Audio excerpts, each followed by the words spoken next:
ఇది ఓ కపిలింగ్ బాబా కథ. అతని పేరు జితేంద్ర శాస్త్రి. ఇతన్ని జితేంద్ర మహారాజ్ అని కూడా అంటారు. అలాగే తాంత్రిక్ బాబా అని కూడా పేరు. భోపాల్కు దగ్గరలోని షాజాపూర్ లో ఉంటాడు ఈ బాబా.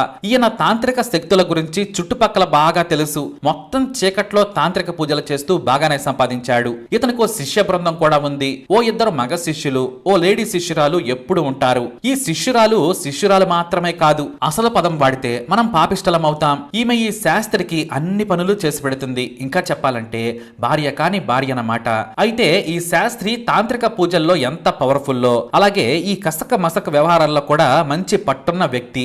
ఈ జితేంద్ర బాబాకు పెళ్ళయింది, ఇద్దరు పిల్లలున్నారు. అయితే భార్యను విపరీతంగా కొట్టేవాడు, మద్యం తాగొచ్చి హింసించేవాడు, ఎప్పుడూ ప్రియురాలతోనే గడిపేవాడు. వేరే ప్రాంతాలకు వెళ్ళినప్పుడు ప్రియురాలతోనే ఎంజాయ్ చేస్తూ భార్యను హింసించేవాడు. ఇక ఈ శాస్త్రి గారి హింసను తట్టుకోలేక తల్లిదండ్రులకు చెప్పి పోలీసులకు కూడా ఫిర్యాదు చేసింది. దీంతో పోలీసులు పిలిచి రాజీ చేశారు. తాను మరోసారి కొట్టనని స్థానిక పోలీస్ స్టేషన్ లో రాతలు కూడా రాసొచ్చాడు. ఇక ఆ రోజు నుంచి భార్యతో సరిగ్గా మాట్లాడడం లేదు, అప్పుడప్పుడు బెదిరిస్తూ కొట్టేవాడు. అయితే అతని ప్రియురాలతో తిరుగుతూ ఉండడంపై భర్తను నిలదీసింది భార్య.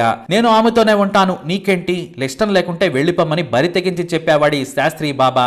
అయితే రాఖీ పండగ రోజున తన భార్య సోదరులకు రాఖీ కట్టేందుకు పిల్లలను కూడా తీసుకుని వెళ్ళింది. కానీ ఆమెకు ఎందుకో అనుమానం కలిగింది. రాఖీ కట్టి వెంటనే తన సోదరులను తీసుకుని ఇంటికి వచ్చింది. తలుపు దగ్గర నిలబడి లోపల ఏం జరుగుతుందో విన్నారు. ఈ బాబా ఒక మంచి బూతు కథను తన శిష్యురాలకు వినిపిస్తూ ఉన్నాడు. ఆ బూతు కథను సంసార పక్షంగా ఉండేవాళ్ళు అస్సలు వినలేరు. తన సోదరులతో ఉన్న బాబా భార్య బయట నుంచి మెల్లిగా గడియ పెట్టేసింది. లోపల తన లవర్ తో ఉన్నాడని తెలుసుకున్నారు. వెంటనే డైల్ 100 కి కాల్ చేసి విషయం చెప్పారు. పోలీసులు పావు గంటలో రంగంలోకి దిగారు. ఓ లేడీ పోలీస్ అధికారి కూడా వచ్చారు. లోపల ఓ బూతు కథను చెబుతున్నాడు బాబా. అప్పటికే 3 కథలైపోయాయి. పోలీసులు రాగానే భార్య తలుపు కొట్టింది. దర్వాజా కోలోజీ అని బయట నుంచి పిలిపించింది. మై నహి కూలుంగా అంటూ వణికిపోయాడు బాబా.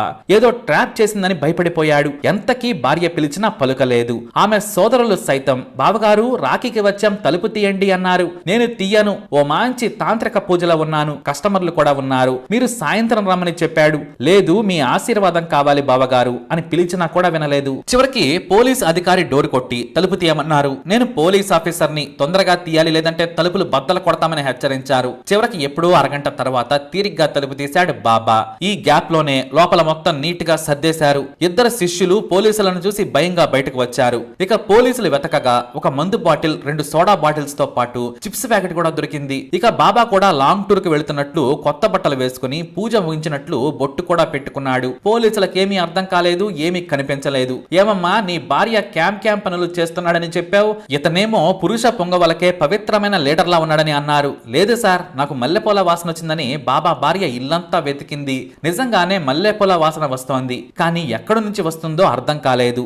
ఇంట్లో బెడ్రూమ్ లోకి వెళ్ళగా గుప్పుమని మల్లెపూల వాసన బెడ్ పై పరిచారు. కానీ బయట అలజడికి భయపడి ఊడ్చి డస్ట్బిన్ లో పోశారు. క్లూస్ అయితే దొరికాయి, కానీ క్రిమినల్ దొరకడం లేదని పోలీసులు సైతం షాక్ అయ్యారు. అయితే ఇల్లంతా వెతకగా ఇంట్లోనే దేవుని గుడికి తాళం వేసి ఉంది. ఎప్పుడూ లేనిది దేవుడి గుడికి తాళం ఏంటని భార్య అనుమానించి తాళం చెవి ఇవ్వమని భర్తను అడిగింది. నేనివ్వనన్నాడు. పోలీసులు అడగడంతో నా దగ్గర లేదన్నాడు. ఎంత అడిగినా ఇవ్వకపోవడంతో పోలీసులు తలుపులు బద్దల కొట్టారు. అందులో నుంచి ఒక లేడీ పాతివ్రత్యం కుబుసం విడిచిన కన్యపాముల బయటకొచ్చింది. లోపలేం చేస్తున్నావంటే ఏమీ మాట్లాడలేదు. నువ్వెవరని నిలదీయడంతో నేను బాబాకి శిష్యురాలనని చెప్పింది. ఆ మాట వినగానే బాబా భార్య తరపు బంధువులు ఆమె జుట్టు పట్టుకుని బయటకు లాక్కొచ్చే ప్రయత్నం చేశారు. అంతేకాదు ఓ టైటిల్ కూడా పెట్టేశారు. ఈయనో సెక్సీ బాబా, నువ్వు సెక్సీ శిష్యురాలివి అంటూ కొట్టే ప్రయత్నం చేశారు. పోలీసులు అడ్డుకోవడంతో ఆమె ఎవరని బాబాను అడగ్గా పంచతంత్రంలో కమల్ హాసన్ లా ఫేస్ పెట్టి పోలీసులను కన్ఫ్యూజ్ చేశాడు. నా భార్య అని ఒకసారి,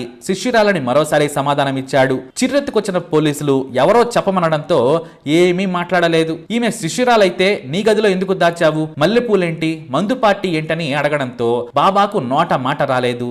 శిష్యురాలు మాత్రం రెడ్ హ్యాండెడ్ గా దొరికినా సరే పోలీసులను జనాలను డామినేట్ చేస్తోంది.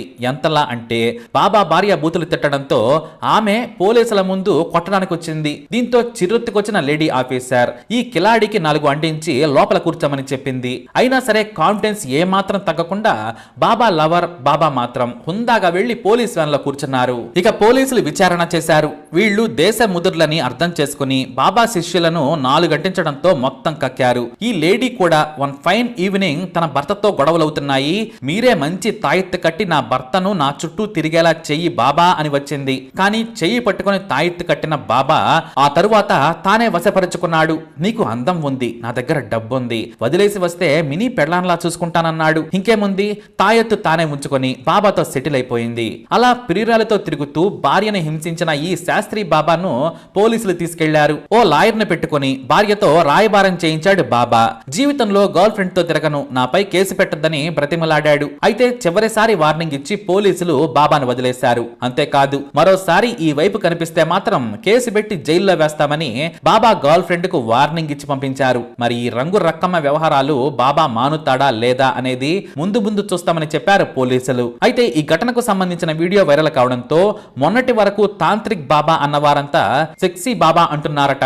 మరి ఇలాంటి బాబా గాళ్ళని ఏం చేయాలి? మీ అభిప్రాయాన్ని కమెంట్ ద్వారా తెలియచేయండి. అలాగే ఇలాంటి ఇన్ఫర్మేషన్స్ కోసం వీడియోని లైక్ చేయండి, షేర్ చేయండి, మా ఛానల్ని సబ్స్క్రైబ్ చేసుకోండి.